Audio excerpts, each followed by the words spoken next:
ग्राह्य और त्याज्य की जानकारी सत्संग से मिलती है।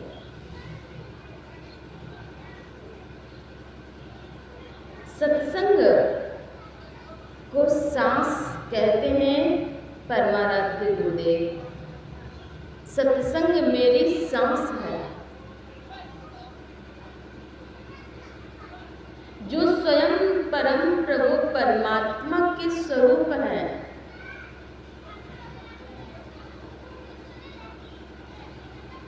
जन्म काल से ही जिनके सिर पर 7 जटाएं मौजूद थे,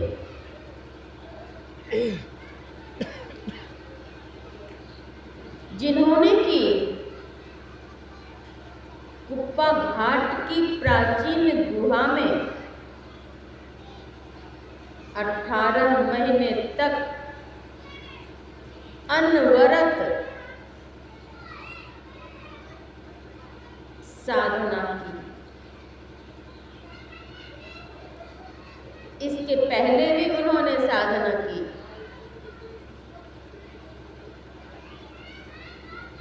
जो स्वयं पर ब्रह्म परमेश्वर के प्रतिबिंब हैं, वे कहते हैं सत्संग मेरी सांस है।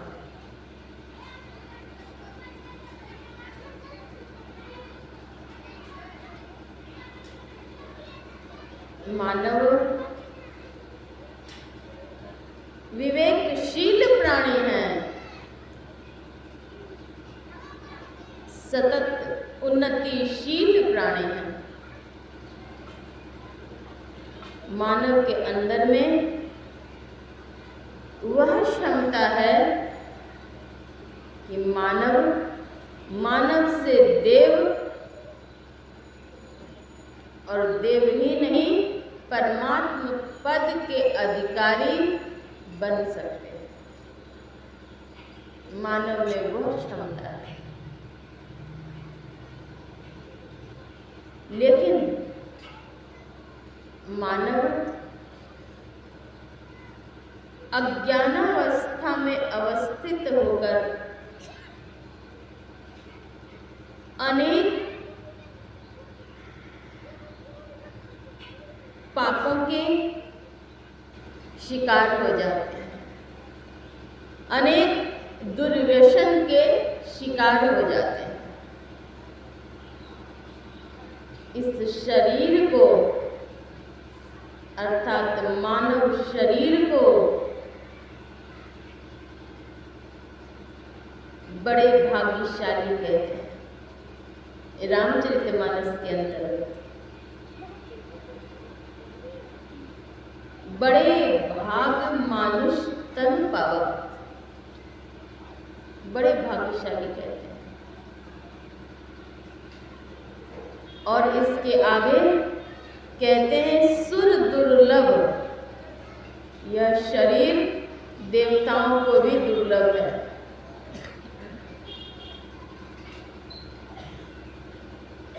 इस शरीर को पाकर क्या करना चाहिए? इस शरीर से कौन से कार्य करनी चाहिए?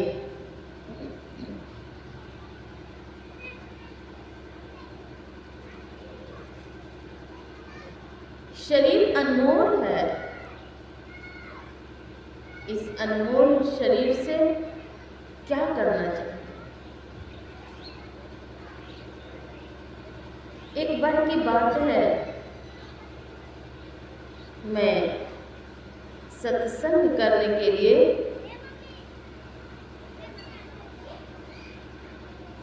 भागलपुर से ट्रेन की यात्रा करके घोघा जा रही थी।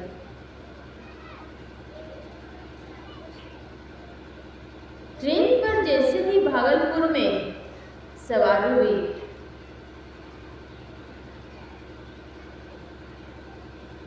सीट पर बैठने को उत्सुक हुई, वैसे ही आवाज आ रही है, कुत्ते की।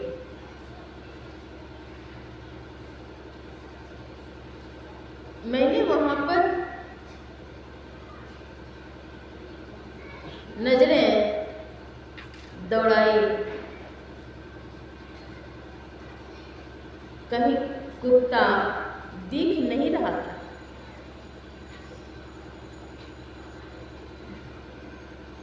मैंने यात्री से पूछा, किस चीज की आवाज आ रही है? यात्री ने कहा, कुत्ते की आवाज आ रही है। मैंने कहा, यहाँ कुत्ता कहाँ है? कहते हैं, आप जहाँ बैठी हैं आपके ऊपर। मैंने ऊपर देखा, ऊपर की ओर देखा तो वहां भी कहीं कुत्ता था नहीं। मैंने कहा, यहाँ तो नहीं है। कहते हैं, वहीं ऊपर में कार्टून में पड़ गए। और फिर कुत्ते की आवाज बार बार आ रही थी। मैंने फिर पूछा, ये कुत्ता किनका है? सामने बैठे हुए बर्थ पर यात्री ने कहा, मेरा कुत्ता है। मैंने कहा, ये आपका है? तो हाँ। फिर मैंने पूछा, आप कहाँ से आ रहे हैं? कहते हैं, पूना से। मैंने कहा, ये ट्रेन तो पूना से नहीं आती है। पूना से कहाँ आए? उन्होंने कहा, मैं प्लेन से आया और फिर ट्रेन से आया, अब फिर यहाँ ट्रेन में बैठा हूँ, साहिबगंज में उतर जाऊँगा। मैंने कहा, अच्छा, आप कुछ जॉब में हैं? कहते हैं, हाँ, अब मैं रिटायर्ड हो गया। फिर मैंने पूछा, ये कुत्ता क्या भागलपुर में खरीदे हैं? कहते हैं, नहीं नहीं, मैं वहीं से लेकर आ रहा हूँ। मैंने फिर कहा, खरीद करके ला रहे हैं या किसी ने दिया है? कहते नहीं नहीं, 50,000 में इसे मैं खरीदा रिटायरमेंट के पश्चात, और इसे घर में लेकर जा रहा हूँ, शौक से इसे मैं पालूंगा। मैंने कहा, एक कुत्ता पालना आपका उद्देश्य है? देखिए, मानव कहाँ भटक रहा है, भटक चुका है। पढ़ लिख करके विद्वान बन गए,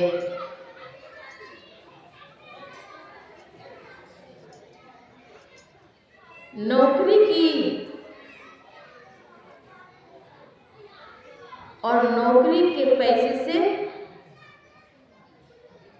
कुत्ता खरीद करके ला रहे हैं। कहीं कहीं तो ऐसा भी देखा सुना जाता है कि कुत्ते को संग में लेकर सो रहे हैं बिस्तर पर, उसे दुग्ध भात खिला रहे हैं, मांस भात खिला रहे हैं, बिस्तर पर लेकर कुत्ते के संग सो रहे। क्या इसलिए मानस में आया, बड़े भाग्य मानुष तन पावा? 50,000 का कुत्ता भाग्यशाली है कि वह मानव भाग्यशाली है कि कुत्ता बेचने वाला भाग्यशाली है? विचारिए, कौन भाग्यशाली? वास्तव में भाग्यशाली तब बन पाएंगे जब रामचरितमानस के अंतर्गत है, बड़े भाग पाइए सत्संगा, तब आप भाग्यशाली होंगे।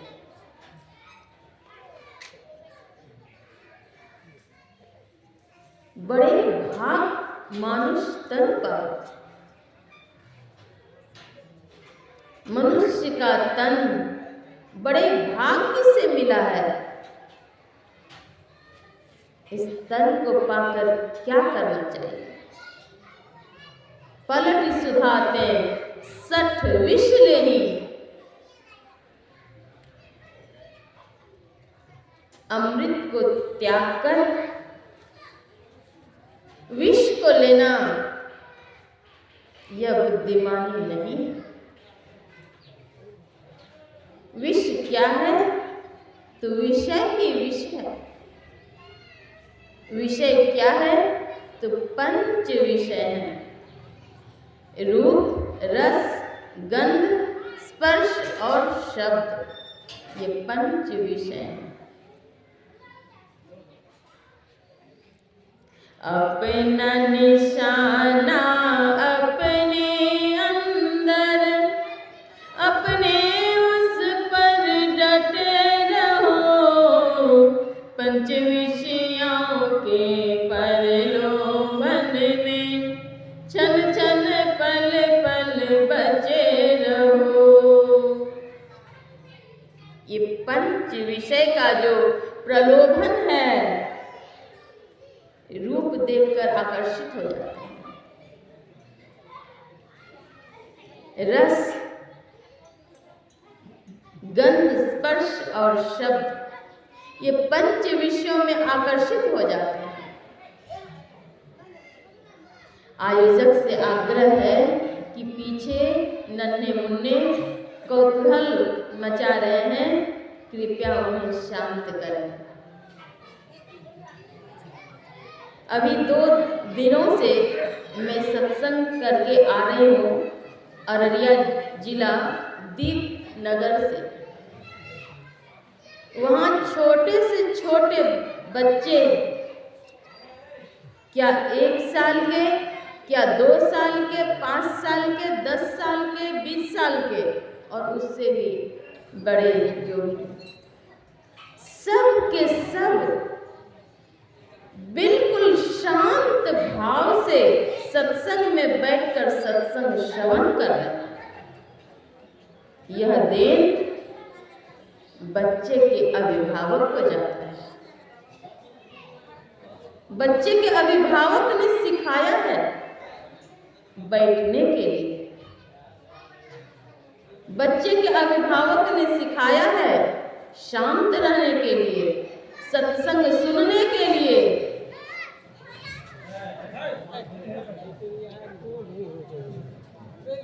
अभिभावक की जिम्मेदारी बनती है बच्चों को अनुशासन सिखाने की।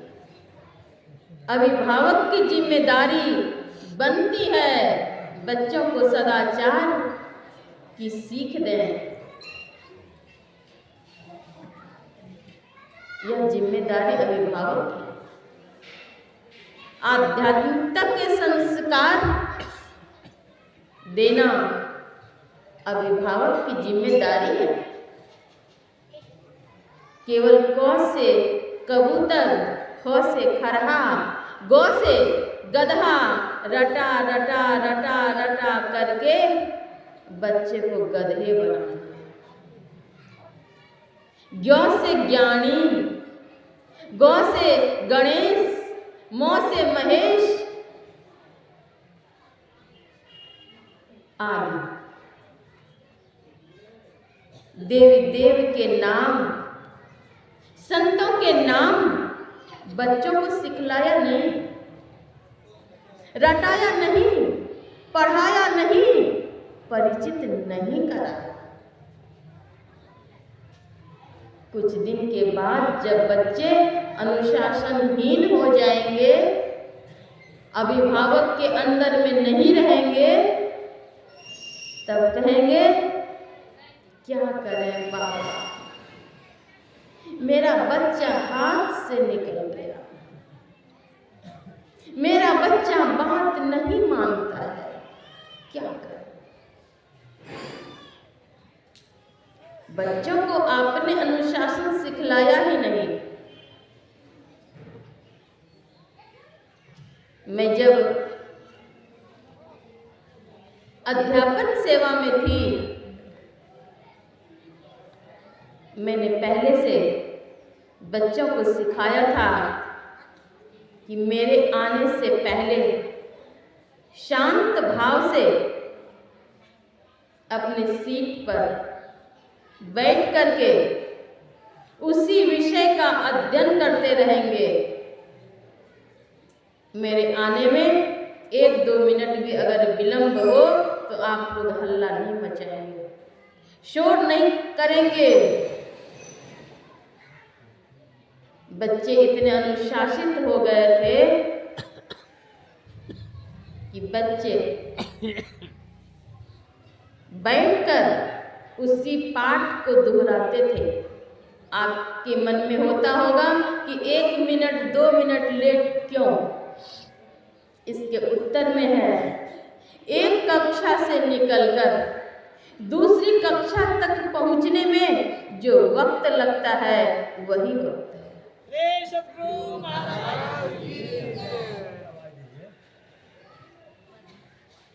एक बार की बात है, उस समय मैं डीएवी पब्लिक स्कूल खगड़िया में अध्यापन सेवारत थी।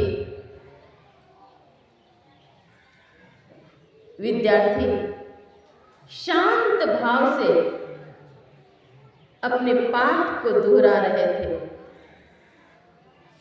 प्रिंसिपल सर राउंड में आए और क्लासरूम इन किए। पूछते हैं किनका क्लास है अभी? बच्चों ने मेरा नाम कहा कि उनका क्लास है।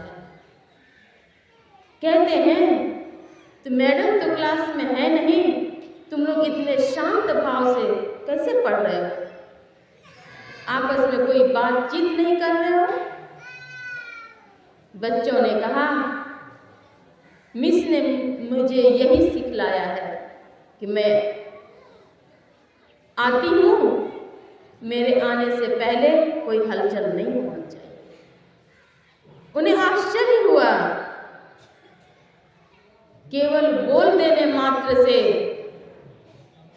बच्चे 40 बच्चे एक साथ शांत भाव में अध्ययन कर रहे हैं। कभी नवोदय विद्यालय में भी मैं शिक्षिका थी। एक बार इंस्पेक्शन की टीम आई हुई थी, कई शिक्षक उसमें व्यस्त थे। मुझे लगा कि जो टीम आई है वे अगर बच्चों को हलचल करते हुए देख लेंगे तो शिक्षक पर दोषारोपण भी होगा।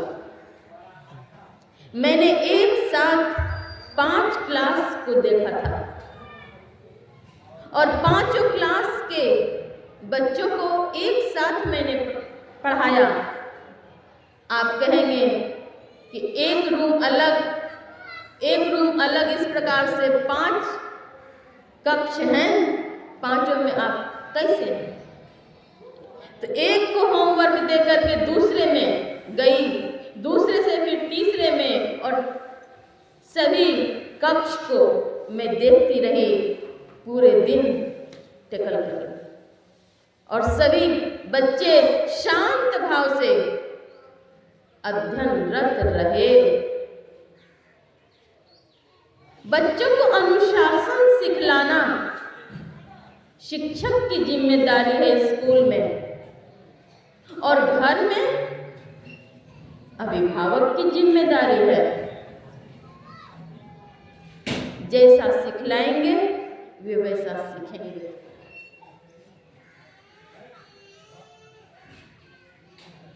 सिखलाने की प्रक्रिया अगर दुरुस्त नहीं होगी, बच्चे अनुशासनहीन हो जाएंगे, उसका भविष्य खराब हो जाएगा। माता शत्रु पिता वैरी, ये बाल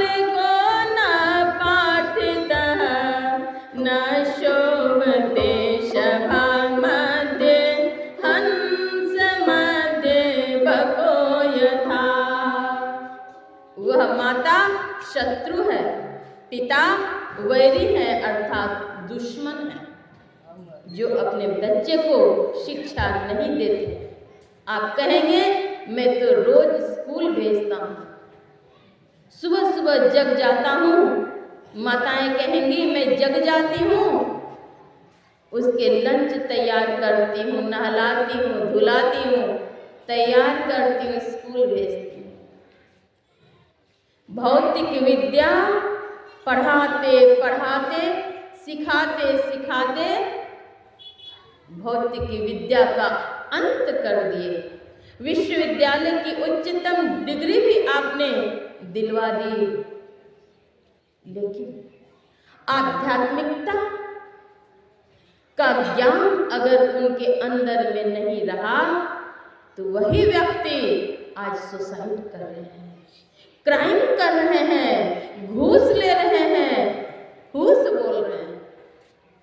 वह शिक्षा अशिक्षा बनकर के रह गई, वह विद्या अविद्या बनकर के रह गई। अभी भी देखिए वहां कुछ बच्चे किस तरह से हलचल मचा रहे हैं।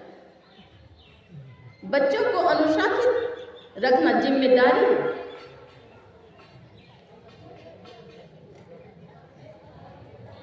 शिक्षा जब तक नहीं मिलेगी तब तक अंधकार में जीवन रहेगा। शिक्षा को आत्मसात करना चाहिए। अभिभावक को स्वयं चाहिए कि अपने बच्चों को किस तरह से शिक्षा दूं,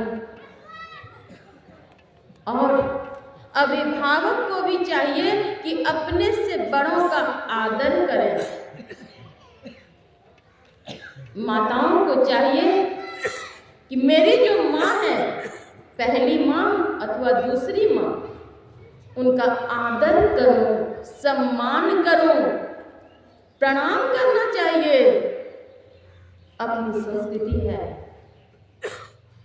प्रातः काल उठी कर रघुनाथा, मात पिता गुरु नावहि माथा। प्रातः काल प्रभु श्री रामचंद्र जी महाराज जग जाते थे और जग करके माता पिता और गुरु का अभिवादन करते थे।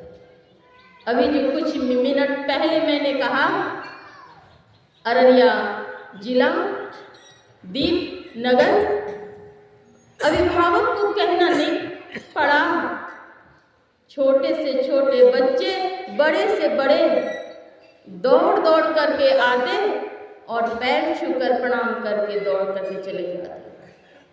देखिए शिक्षा कौन दिए? उनकी माँ ने, उनके पिता ने दिए। एक बार की बात है, एक सत्संगी दंपत्ति महर्षि में ही आश्रम कुप्पा घाट आए। कुप्पा घाट आकर सद्गुरु महाराज के पावन चरणों में प्रणाम किए। गुरु महाराज शरीर विराजित थे, स्वयं प्रणाम किए, पत्नी भी प्रणाम की, बच्चे इधर उधर खेलने लगे, दौड़ने लगे। माता पिता ने कहा, ए बच्चा आओ ना, गुरु महाराज है, प्रणाम करो ना, बच्चा आओ ना। बच्चा दौड़े खेले। सदगुरु महाराज कहते हैं, बच्चे को पहले से सिखला कर नहीं रखते हैं, बच्चों को पहले से सिखलाना चाहिए।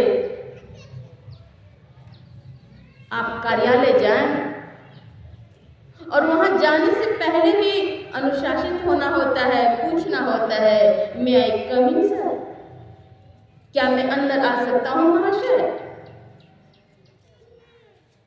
एक बार की बात है, जब मैं एसएम कॉलेज में छात्रा थी, मैं और मेरे संग एक छात्रा और थी। गई मैं हॉस्टल सुपरिटेंडेंट से मिलने के लिए। मैं तो बाहर में ही, उनके कक्ष के बाहर में ही चप्पल उतार दी और फिर मैंने पूछा, क्या मैं अंदर आ सकती हूँ महाशया? उन्होंने कहा, जी आओ। मैंने चप्पल उतारा और अंदर गई, प्रणाम की और मेरे संग में जो थी बिना चप्पल उतारे वे अंदर चली गईं। चप्पल लेकर के ही बहुत डांट पड़ी है। संस्कार नहीं है, शिष्टाचार नहीं है। चप्पल पहने अंदर आ गई, पूछा भी नहीं। शिष्टाचार को जीवन का अंग मानना चाहिए। सदगुरु महाराज कहते हैं, शिष्टाचार, सदाचार और सुचाचार का पालन करना चाहिए। अगर जीवन में उन्नति चाहते हैं तो शिष्टाचार को अपने जेहन में उतारिए। बच्चों को सिखलाना अभिभावक की पूरी जिम्मेदारी है। मेरे बच्चे शराब पी रहे हैं, जुआरी का संग कर रहे हैं, व्यभिचारी का संग कर रहे हैं, किन का संग कर रहे हैं? अभिभावक को इस पर दृष्टि डालनी चाहिए और इस पर शासन भी करना चाहिए। शिक्षक की भी जिम्मेदारी है कि हमारे छात्र स्कूल आवर में कहाँ जा रहे हैं, क्या कर रहे हैं, पुड़िया खा रहे हैं कि और क्या कर रहे हैं। जिम्मेदारी है।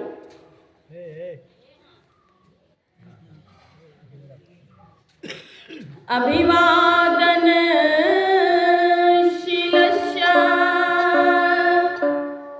नित्यं वृद्धोपसेविनः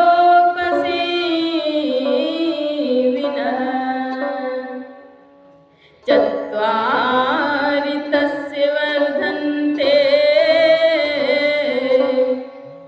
आयुर्विद्या यशो बलम्।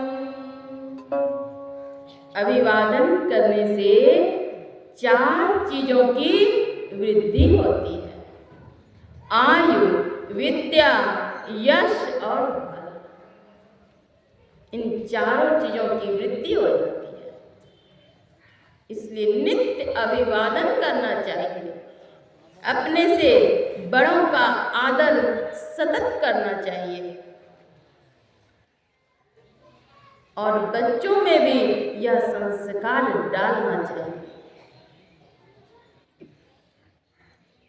यह ग्राम साधारण नहीं है।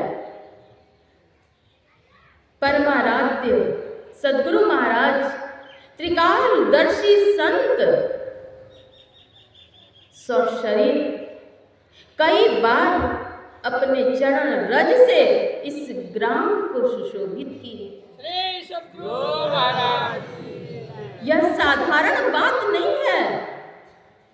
ग्रामीण जन से आग्रह है कि आप उस ऊर्जा को आत्मसात कीजिए,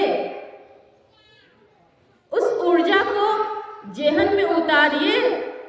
सदगुरु महाराज की सीख है, पंच महापापों से बच करके रहें। पंच महापापों से बच करके रहने में न तो आपके महल बिक जाएंगे, न तो आपके पैसे खर्च होंगे, न तो पूर्वजों की अर्जित संपत्ति भी नष्ट होगी, बल्कि यह अवश्य होगा कि पंच महापापों से अगर बच जाएंगे तो आपकी बहुत उन्नति होगी। सदगुरु महाराज कहते हैं, जौन निज घट रस चाहो तो अपने को 5 पाप से हरदम खूब बचाओ। जौन निज घट रस चाहो तो अपने को 5 पाप से हरदम खूब बचाओ।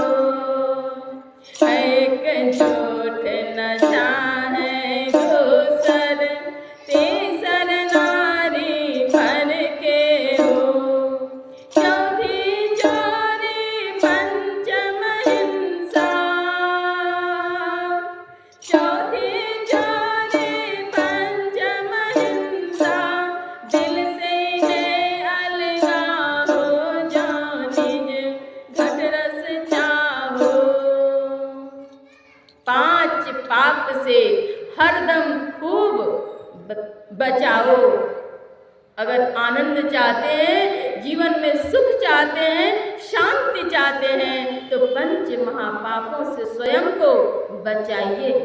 चाहे वे बच्चे हों, युवा हों, प्रौढ़ हों, वृद्ध हों, नर हों, नारी हों, कलेक्टर हों, स्वीपर हों, मिनिस्टर हों, शिक्षक हों, जिस पद को सुशोभित कर रहे हों, पंच महापापों से बच करके रहिए, तो आपके जीवन में वह खुशबू आएगी, वह आनंद आएगा कि आत्मानंद की प्राप्ति भी होगी।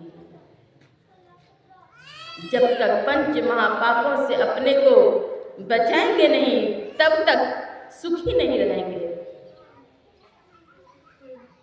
है एक झूठ, पहला है झूठ। झूठ को गुरु महाराज कहते हैं समस्त पापों की थैली है। नशा है दूसर, नशा करते हैं। सुनने में आता है आजकल कुछ बच्चे भी भटक रहे हैं, भटक गए हैं, नशा का सेवन करते हैं। नशा सेवन से मस्तिष्क खराब हो जाता है, बुद्धि भ्रष्ट हो जाती है। बच्चे हों, बड़े हों, नर हों, नारी हों, सबके लिए मनाही है कि नशा सेवन नहीं करें। कई लोग पद पर चले जाते हैं और जाने के बाद भी खैनी खाने लगते हैं। जो शिक्षक स्वयं खैनी खाएंगे, स्वयं सिगरेट पिएंगे, वे अपने बच्चे को क्या कहेंगे? बच्चा, तुम सिगरेट नहीं पीना। बच्चे तो कहेंगे कि ये बहुत अच्छा चीज है, तभी तो हमारे शिक्षक ले रहे हैं, हमारे पापा इसलिए तो दारू पी रहे हैं, अच्छा चीज तो है।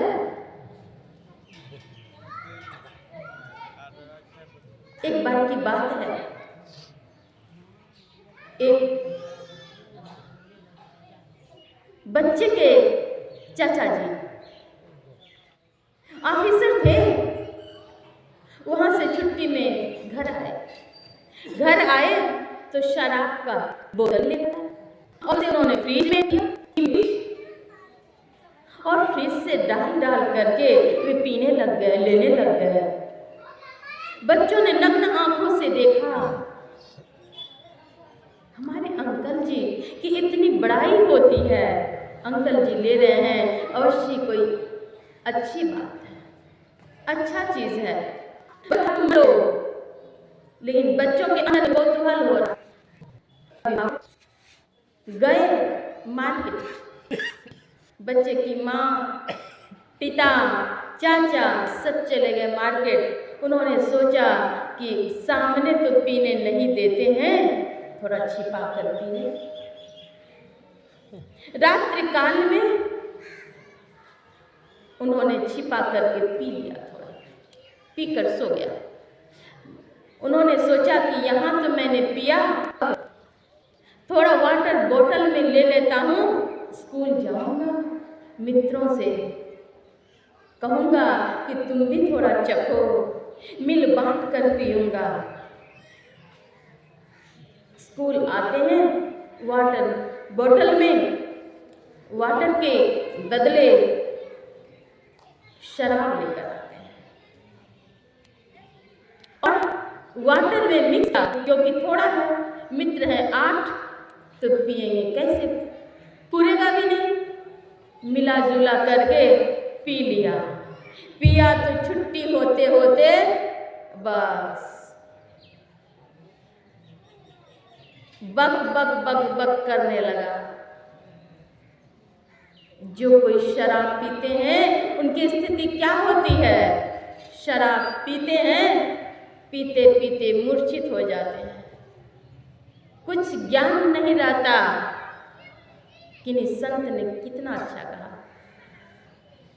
कैसे सुधरी हो लोगवा, कैसे सुधरी, कैसे सुधरी हो लोगवा, कैसे सुधरी, बिगड़ल दुनिया के रहनिया, कैसे सुधरी, बिगड़ल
बेसुध हो जाते हैं, ज्ञान उन्हें रहता नहीं, होश रहता नहीं, करते क्या है, बेहोश हो जाते हैं और चलते चलते पैर लड़खड़ाते हैं, गिर जाते हैं नाली में।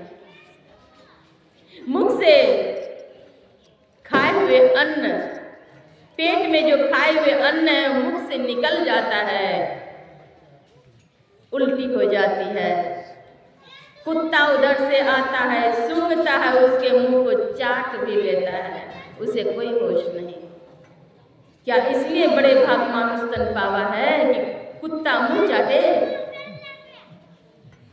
मनुष्य सर्वश्रेष्ठ प्राणी है। 84 लाख प्रकार की योनियों में मनुष्य सर्वश्रेष्ठ है।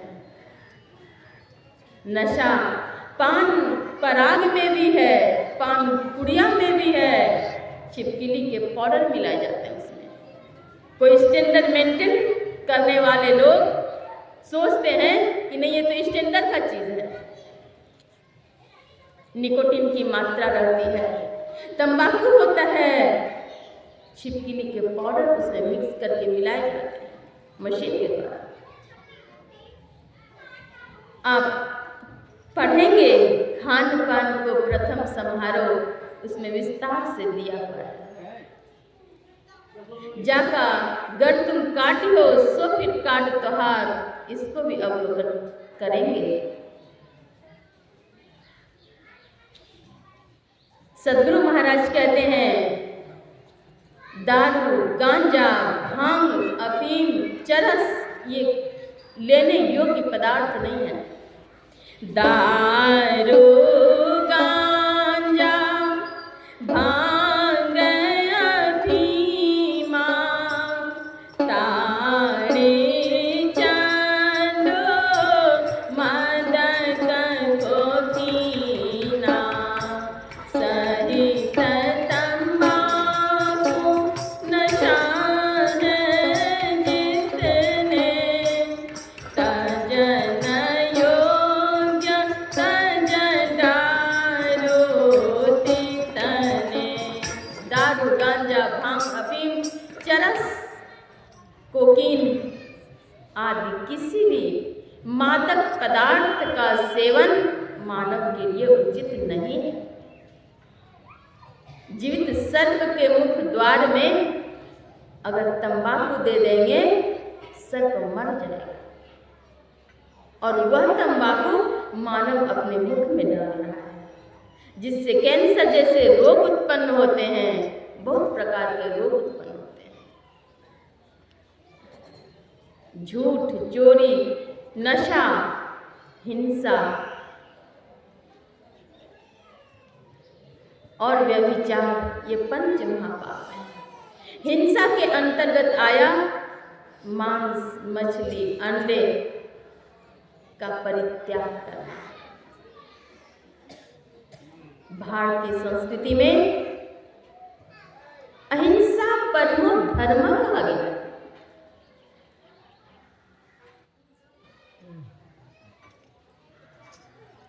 मांस, मछली, अंडे जो कोई खाते हैं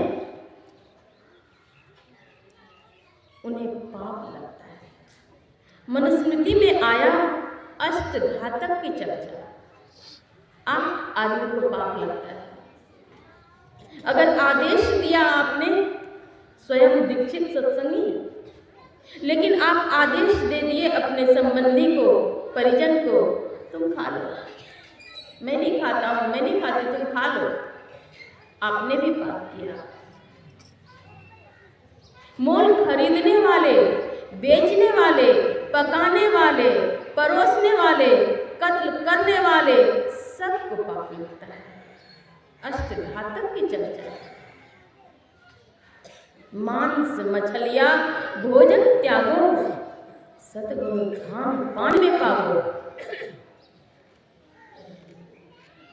शाकाहारी प्राणी और मांसाहारी प्राणी 2 प्रकार के प्राणी हैं। मनुष्य अगर दौड़ करके कहीं से आता है, उसके शरीर से पसीना निकलता है। शाकाहारी प्राणी की ये लक्षण है। बिल्ली, कुत्ती, बाघ मांसाहारी प्राणी है। कुत्ता अगर कहीं से दौड़ करके आता है तो हाँफता है, उसके जीभ से टप टप टप टप टप टप पानी छूटता है, शरीर से नहीं। किसी भी प्राणी की हत्या के बिना मांस उत्पन्न नहीं होता।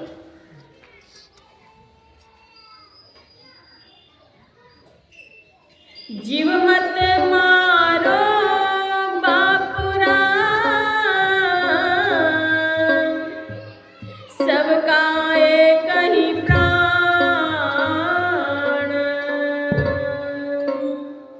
हत्या कब मुन छूटी है, कोटिन सुने पुराण। जीव मत मारो, पीर सवन की कसी,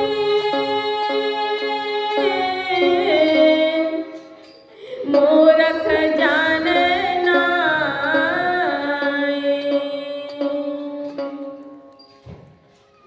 पीर सबकी एक समान है, मूर्ख नहीं जानता है।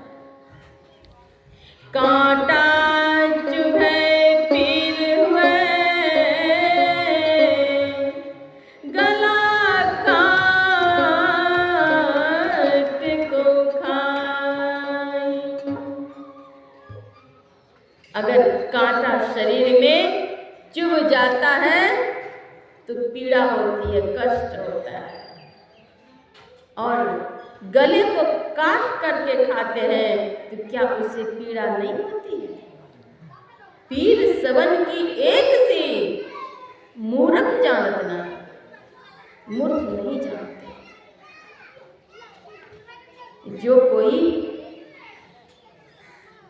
हत्या करते हैं, जिस वक्त प्राणी की हत्या होती है, उदाहरण स्वरूप बकरी की हत्या होती है, वह देखती है कि अब तो हम गए,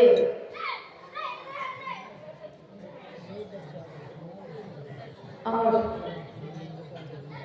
निरीह मूक प्राणी, बेगुनाह प्राणी की निर्मम हत्या से उन्हें क्रोध भी होता है और करुणा भी होती है। जैसे हत्या होती है, गले काटे जाते हैं, तो क्रोध और करुणा के सम्मिश्रण से यूरिक एसिड उसके रक्त से मांस में चला जाता है। फलतः अनेक प्रकार के रोग मानव वही खा रहे हैं। क्या होगा? ग्रंथों में आया मांस भक्षण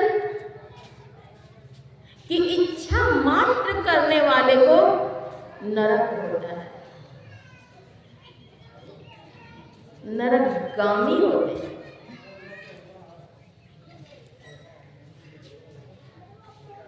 संत कबीर साहब कहते हैं, मनुष्य का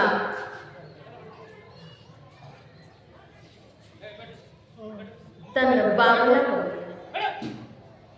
मनुष्य को बावला कहते हैं। क्यों?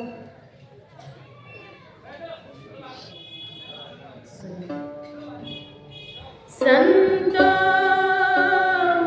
मानुष तन बावला न हो, संतो मानुष तन बावला न हो, संतो मानुष तन बावला न हो, संतो मनुष्य बावला हो गया। क्यों? एक बकरी का बच्चा लाए, काहे खिलावत दाना, एक बकरी का बच्चा लाए, काहे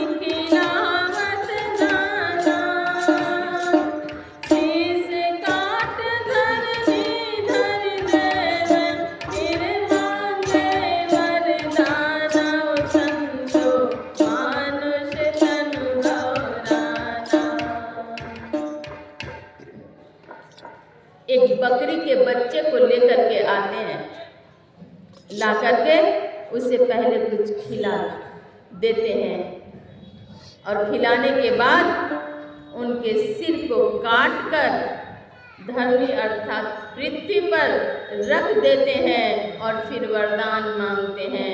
जगदम्बा माई, भगवती माई, दुर्गा माई, मेरे बच्चे को सुखी रखना, आशीर्वाद दे दीजिए, वरदान दे दीजिए, करुणा कीजिए,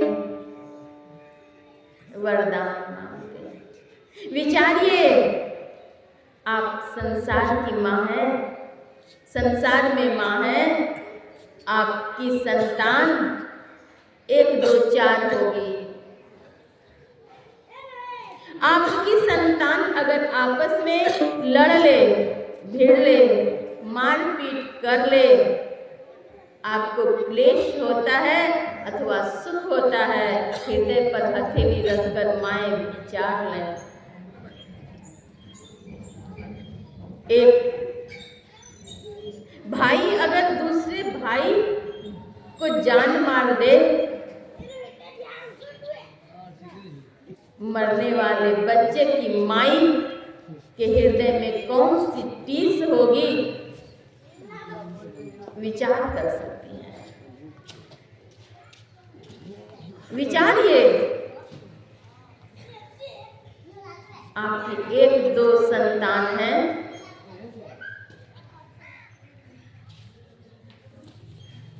अगर आपस में झगड़े कर लें तो आपको अच्छा नहीं लगता है। संसार में उनकी संतान को उन्हीं के समक्ष आपने कत्ल कर दिया और फिर से वरदान मांगते हैं। जगदम्बा माई, भगवती माई, वह माँ आपको आशीर्वाद देगी या शाप देगी, आपके बच्चे को सुखी रखेगी कि दुखी रखेगी, विचार लें। निर्णय आपके हाथ में है। मंच के पीछे जाकर शांत कराइए।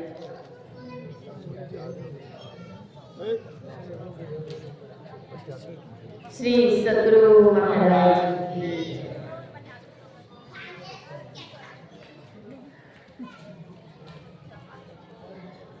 माँ अभिशाप देंगी, संसार की माँ जगत जननी कहलाती हैं, या वरदान देंगी आपको। संत कबीर साहब कहते हैं, मनुष्य का मन बावला हो गया। बाहर से एक मुर्दा लायो, नोन तेल घिसाना, सामुर लेके बनी रसोई, घर घर करत बखाना, संतो मानुष तन बौराना, घर ही में एक मनुखा मरी गो,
स्पर्श करने के बाद कहते हैं गंगा स्नान करना होगा।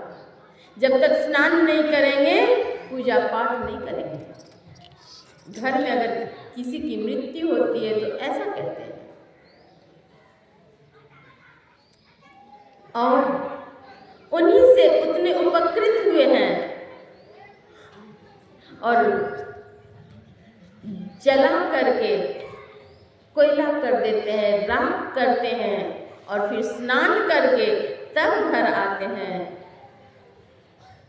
और सुंदर घर बना करके उसमें बाहर से एक मुर्दे लेकर के आते हैं। मुर्दा लेकर आकर नमक, तेल, मिर्च, मसाले मिलाकर अग्नि में छौंक कर, पकाकर, सिजाकर मुख द्वार में डालते हैं। पवित्रता का प्रतीक मानते हैं। बहाना करते हैं, जगदम्बा माई के आगे काट दिए तो प्रसाद बन गया। वाह! आपके सामने अगर आपके बच्चे को कोई छुरा मार करके दिखाए, आप उसे अभिशाप देंगी या अच्छा मानेंगी? विचार लीजिए।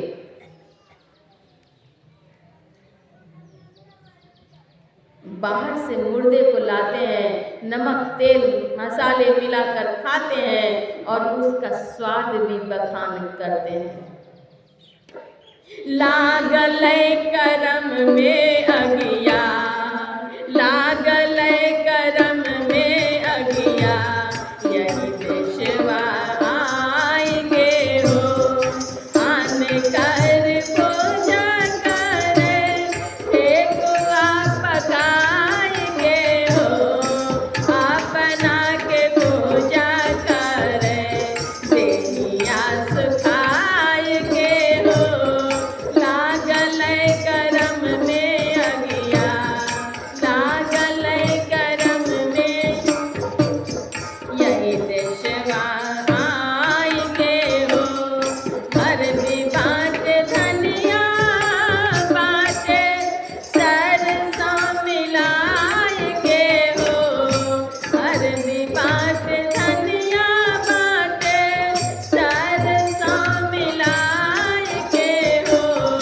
लागल करम में अगिया, मछली जबी के अइले, पाँव चल धाएंगे, मछली जबी के अइले, पाँव चल धाएंगे, चौका लगैके मुर्दा, चौका लगैके मुर्दा, खाए के नहाएंगे, लागल करम में अगिया, लागल करम में अगिया, यही बेचवा आएंगे हो।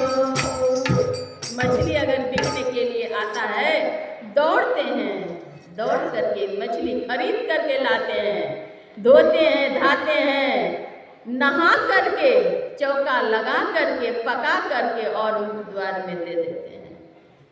और सजन, प्रियजन की अगर मृत्यु हो जाती है तो उसे जलाकर, खाक कर, गंगा जी में दहाकर, स्नान करके तब घर लौटते हैं।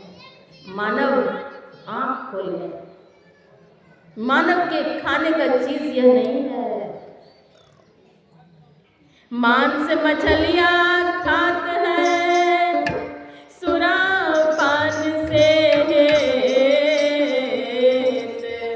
ते नर जड़ से जाएंगे, जौ मूली का खेत, यह गोकर को खान है, मनुष्य देह क्यों खाए, मुख में आमिख मेलता,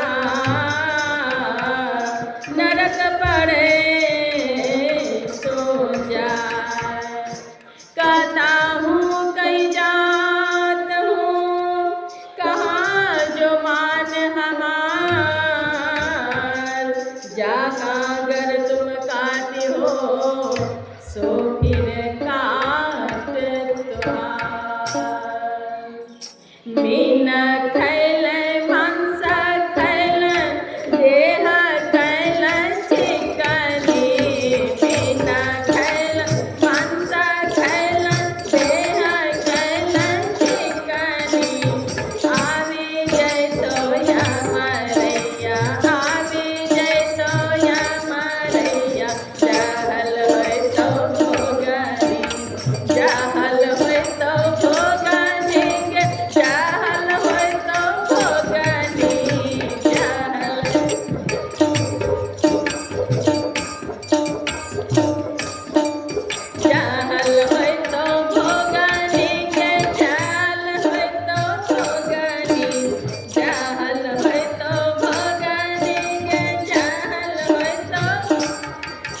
होता है, दंड मिलेगा और यह दंड, हत्या का दंड एक ही जन्म में संपन्न नहीं होगा, कई जन्मों तक भुगतना पड़ेगा।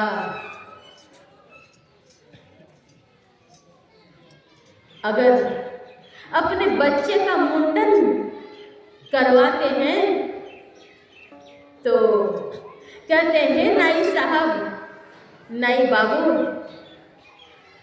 मेरा बच्चा बड़ा कोमल है, बच्चे के सिर पर निशान नहीं लग जाए, खरोच नहीं आ जाए। ध्यान दीजिएगा, बच्चा मेरा कोमल है, अगर भूल चूक से लग जाए तो माँ कितनी चिल्लाती है, डांटती है नाई साहब को। अपना बच्चा के मुंडन करावे, चाको लगने न पाए, अपना बच्चा को मुंडन करावे, चाको लगने न पाए, बकरी बच्चा के गर्दन कटावे, तनिक दया नहीं आवे कसैया के, अपना बच्चा के मुंडन करावे, चाको लगने न पाए, अपना बच्चा के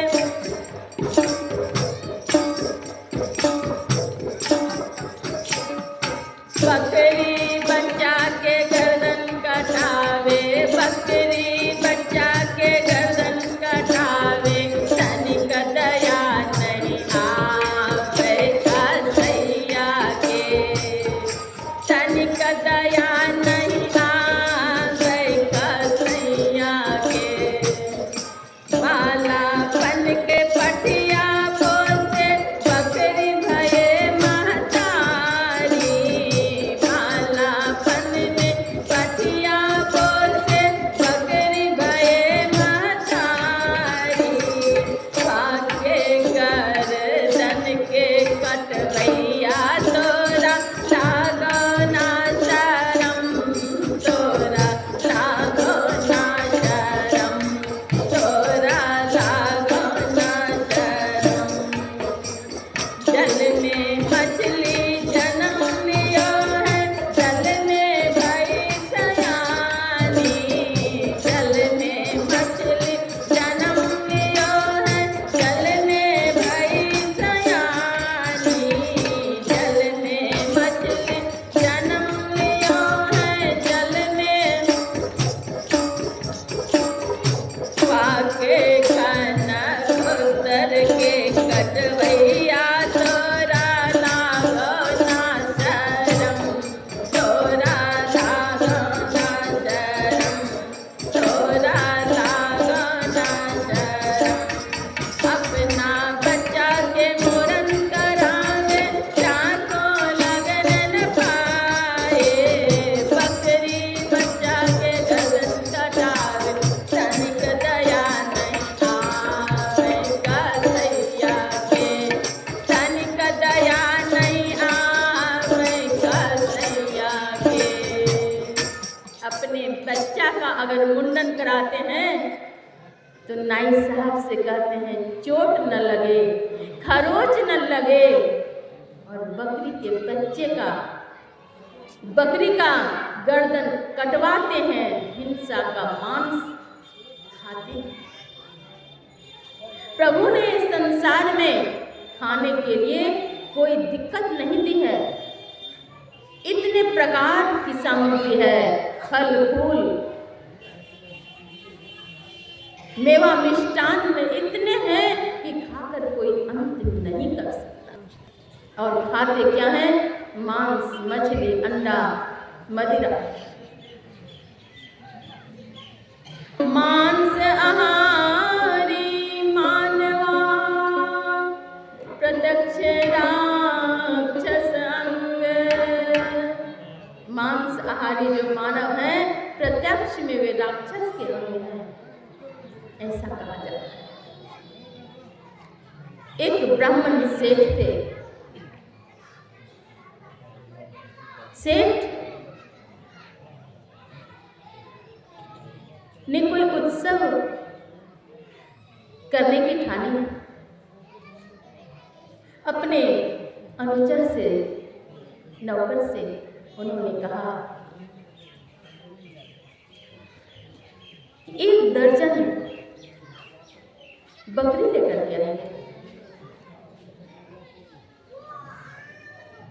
और उसी का मांस लोगों को खिलाया जाए। अनुचर बकरी लेकर के आते हैं। आदेश होता है नदी स्नान करवा करके लाइए। जाते हैं स्नान करवाने के लिए।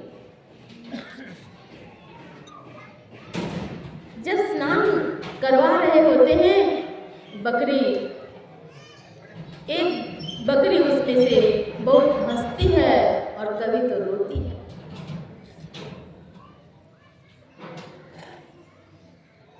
बकरी के हंसने और रोने से अनुचर अर्थात नौकर भयभीत हो जाता है। दौड़कर अपने मालिक के पास वे आते हैं और कहते हैं, सेठ जी, मैं बहुत भयभीत हो चुका हूँ। एक बकरी की स्थिति विचित्र सी है, कृपया आप चलिए।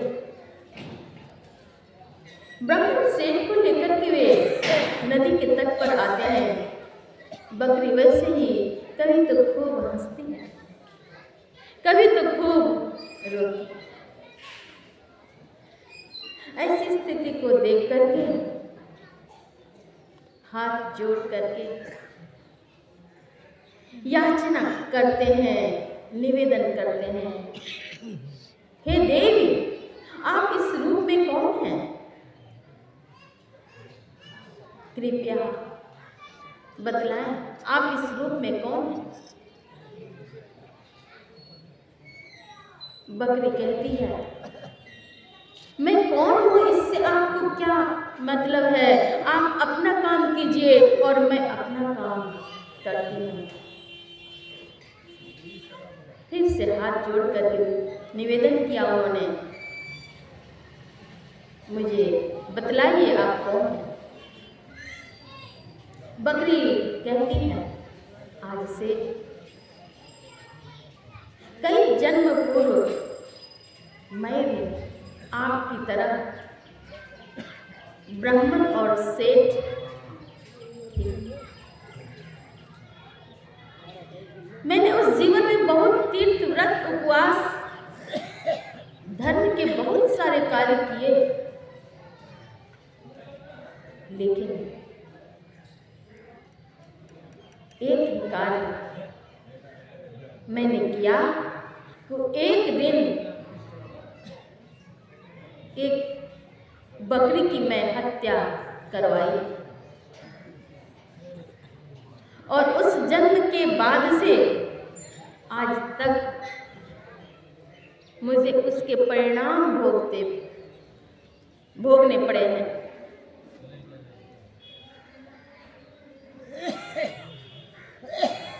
उस बार के बाद आज तक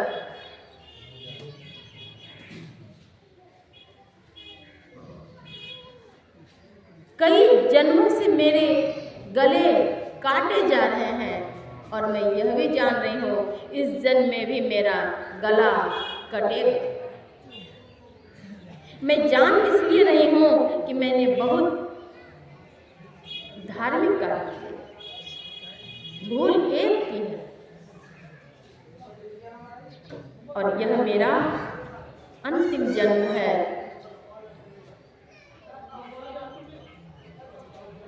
इसके बाद मेरे गले नहीं काटे जाएंगे।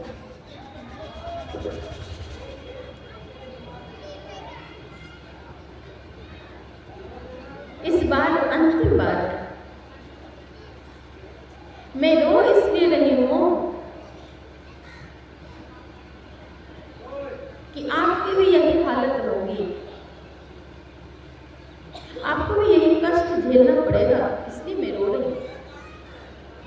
और हंस इसलिए रही हूं कि यही मेरा अंतिम बार है।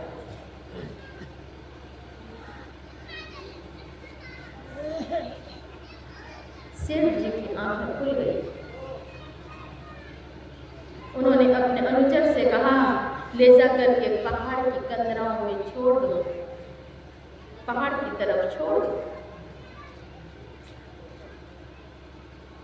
अब यह हत्या नहीं होगी। सेठ जी की आंखें खुल गई। अनुचर ले जाकर पहाड़ की तरफ छोड़ दिए। अचानक एकाएक आकाश में काले काले बादल मंडराने लगे, वृष्टि होने लगी, ठनका ठनका, और उसी बकरी के गले को ठनका ने काट दिया। जाकर तुम काटी हो सो फिर काटता, जिसका सिर काट करके खाते हो तुम्हारा भी शरीर सिर काटेगा। मांस मछलियां खात है सुरापान से नहीं जाएंगे जो मोरी का खेत, यह कुकर को खान है मनुष्य देर क्यों खाए, मुख में आमिख मेलता नरक पड़े सो जाए। नरक गामी होना पड़ेगा, नरक जाएंगे। संत कबीर साहब ने ऐसा कहा। कुछ माताओं के मन में जिज्ञासा हो रही होगी, मैं क्या करूं, मेरे पतिदेव मेरी बात को नहीं मानते हैं, मेरे बाल गोपाल खाते हैं, वो बात नहीं मानते हैं। आपकी आस्था में कमी है, व्यवस्था में कमी नहीं होती है। एक डकैत से एक लड़की की शादी हो गई। डकैत जब डकैती करने के लिए जाते तो उनकी पत्नी अर्थात वही लड़की जो सत्संगी थी जिससे उनकी शादी हुई थी, वे पैर पकड़ करके रोती, कहती मैं फटा पहन लूंगी, भूखी रह जाऊंगी, लेकिन यह काम आप नहीं कीजिए। वे झिड़क देते और निकल जाते। वे रोती और अपना ध्यान भजन नहीं छोड़ती। एक दिन ऐसा होता है कि वे तैयार होकर मध्य रात्रि में डकैती के लिए जाने लगे। उनकी पत्नी पैर पकड़ करके रोने लगी। सद्गुरु महाराज की कृपा हुई। डकैत ने कहा, तो तुम क्या चाहती हो, मैं नहीं जाऊं? कहा नहीं। तो क्या तुम्हारे गुरु महाराज मुझे दीक्षा देंगे? उन्होंने कहा हाँ अवश्य देंगे। काला कागज कलम पत्र लिखा। परम पूज्य बाबा, आपकी चेली से मेरा विवाह हो गया है। इसने मेरा मांस मछली खाना छुड़ा दिया। मैं डकैत हूँ, डकैती करता हूँ। एक बार आपके आश्रम में भी डकैती करने के लिए गया हुआ था। अब मैं मांस मछली छोड़ दिया हूँ, क्या आप मुझे दीक्षा देंगे? नीचे में अपना नाम, एड्रेस। पत्र आता है महर्षि में आश्रम घाट। गुरुदेव महर्षि संत सेवी परमहंस महाराज के चरणों में पत्र आया। वे पत्र पढ़ रहे थे, मुस्कुरा रहे थे।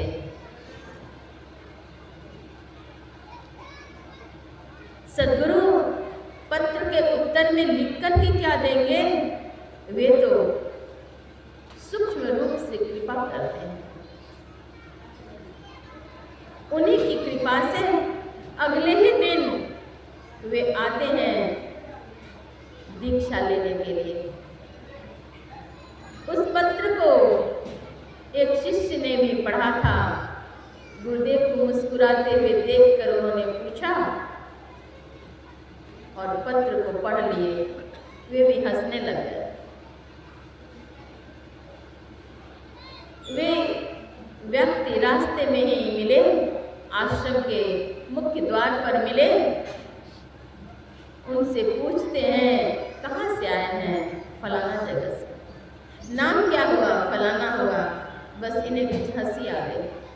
कहते बाबा पूछते भी हैं और हंसते भी हैं।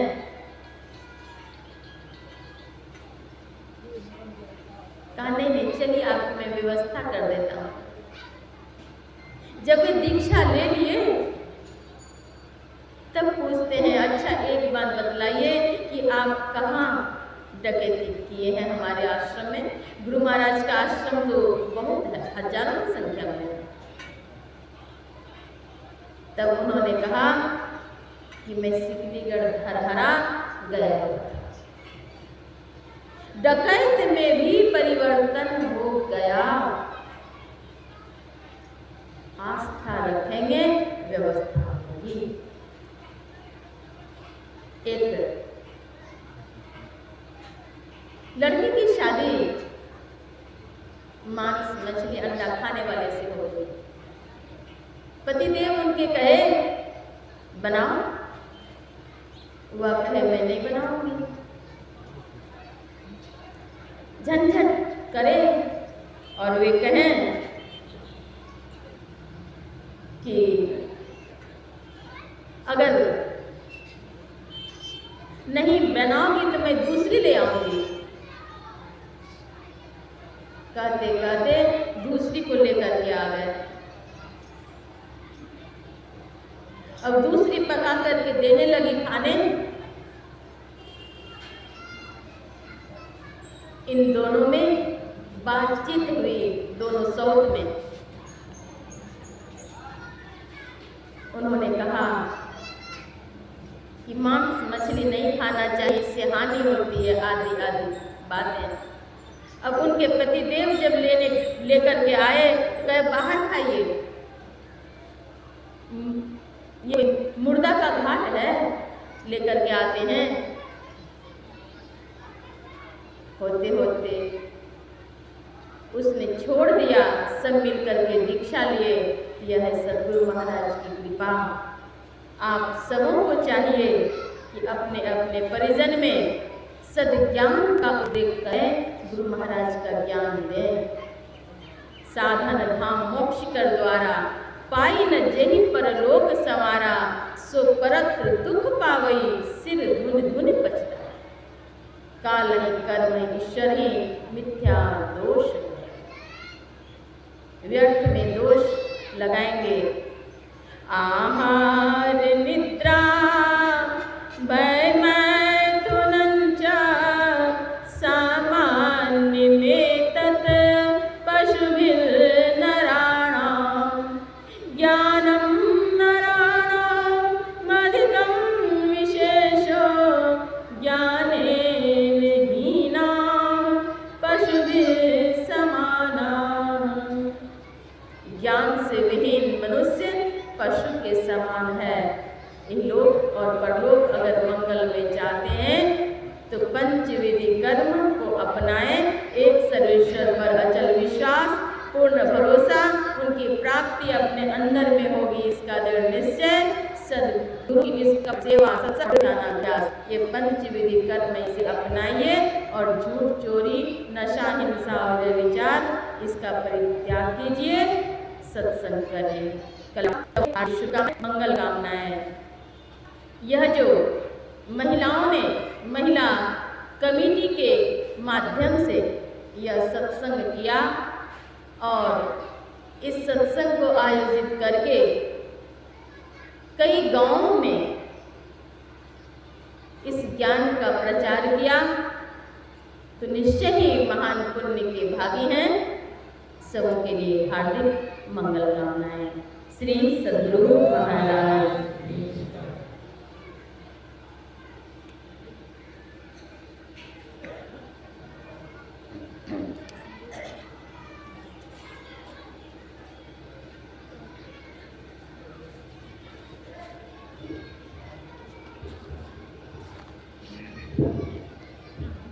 Yes.